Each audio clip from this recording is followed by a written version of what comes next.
Fellow members and honored guests, this could be prevented. This incident could be prevented. And what's done, it's done. Now we move on. How we can be prepared for the future. So tonight, I'm going to propose to you Vancouver riots, as well as maybe some of you have influence in the government, in Vancouver Police Department. Maybe this could be an idea. So I'm going to use a technology to prevent a situation happen. This situation happen again in the future. And the solution that I'm proposing, sorry, I'm going to go back to the facts of the game first. There's 1,000 people, or even 100,000 people in downtown. And some of them actually aggressive, drunk. And what I noticed, there was no clear plan how people can go home or clear the street quickly. And there's still car parks nearby where there's a hot spot. So that was the situation that we had before. Now we come to the solution. Here's what I'm proposing.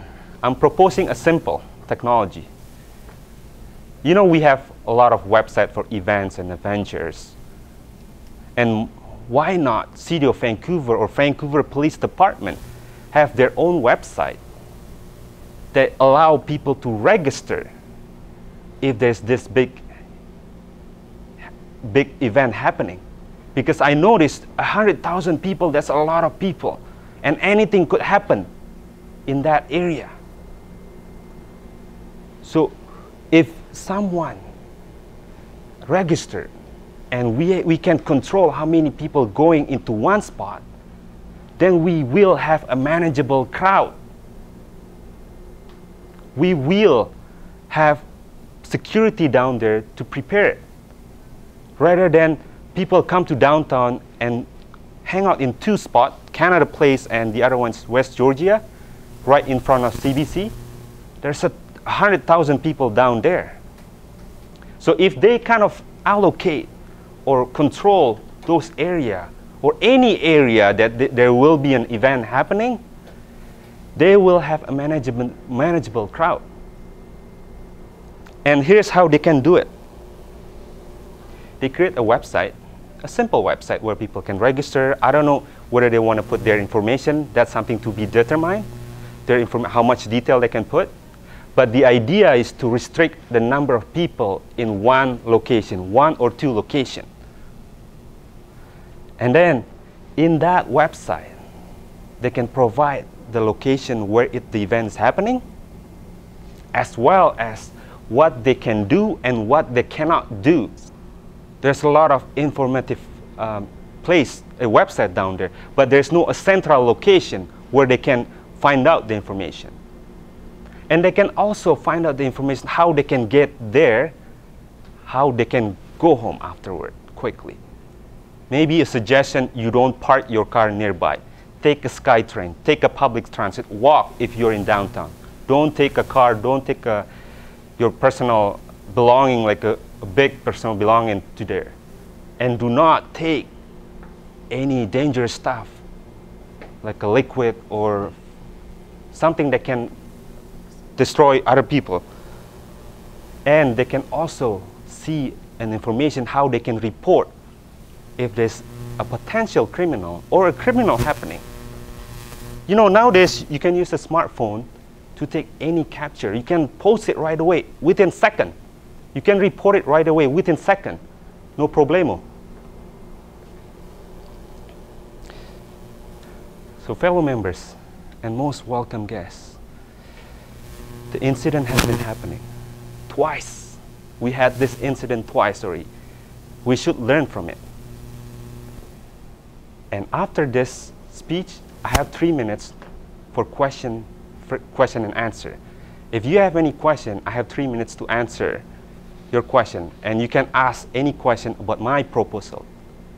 What do you think? Any question? So you need to register and only then can you go downtown? Yes. You're being checked once you enter the zone? Yes. The idea, have you been to, what do you call it? There's a boat race in... Dragon boat? Yeah, dragon boat. Because they kind of put a central. They kind of put, okay, this is where everything is happening. And they put a gate on it. So the idea, it's probably, maybe they can print like a pass with a barcode where people can register and only people with the pass can get in. But they have to put a limit of the number of people to be in one place. That's the whole idea. If you don't have a pass, you cannot get in. Same like you going to GM Place or something. Any other question? Yes, Victor. So what will be the incentive for people to register? Having said that, Canada has their own privacy act. That's a very, very good question. Remember I mentioned in one of my points, they can register, or is it for free? The incentive, you can invite business to post their information there and give a discount for whoever register. Because the business will be benefit from this website or this registration page. They will know how many customers, they can invite customers, they can invite visibility of their business. And one of the benefits that I have in my mind is to have a discount, or maybe it's for free, or they get a coupon if they register. But regarding the Privacy Act, it's something to be discussed whether how much detail it required to register. Any other question? Oh, 2 questions. Yes, I have. Okay, 2 questions. Ruby? Yeah, I'm new here. Yes. I'm kind of surprised why the young people go to these 2 places. They have television at home. so I'm just curious. And if you say online register, I have the same question like Victor said. Canada is democracy country. In China, we say no. There's a gate, lock, I'll shoot you. But here, yeah, in China.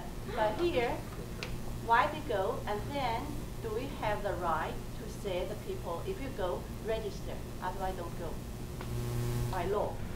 2 questions from you. One is why they go there. The reason why they went there is because that's what's happening in Vancouver. It's because it's where a place you want to be. You want to be in the history. You want to be there. You want to meet up a lot of people. And if we won, then it's going to be a best place where you want to be. And second question, yes, what I mean by restricting it, that's what I meant by register. If they only allow certain people to get in there, the faster you register, the better you can get in and have a gate or something to control the manageable crowd. In this case, they better sell the ticket, put a gate. They could do that too, but they're already selling a ticket for a high price in JM Place. Question? Problem, based on what I know, if I understood what you're suggesting, is Yeah. that a lot of problem was mainly downtown and the public street. Yes. How do you really enforce people not walking down the street if they're shopping, if they're living, if they're working? I don't know. There is a strategy of divide and conquer. If you have a lot of crowd, there's other people that inside those crowd are not, they don't have a good intention. And some other people might be joined because they don't want to be, they just want to be in the adrenaline rush. So your question, How do you see it being enforced, being public enforced, if they can market it in the beginning, they prevent it. Let's say Game 7 is happening. 2 days beforehand, we already know it. They advertise it everywhere. They put an ad in television, everywhere in downtown. So that people can register. People will know. That's how they can restrict it. Sorry, am I okay? One more question. One more question, sorry, you're. Thank you for sharing. I really like your advice about do not drive car and do not bring precious personal belongings down there to this kind of big gatherings. And this reminds me of the Times Square gathering in New York. I was in New York this Christmas and New Year. So, and actually they blocked all the streets like 7 hours ago. So people just have to move from one block to another. So every block you will be checking your bag and everything. You're not allowed to wear a backpack.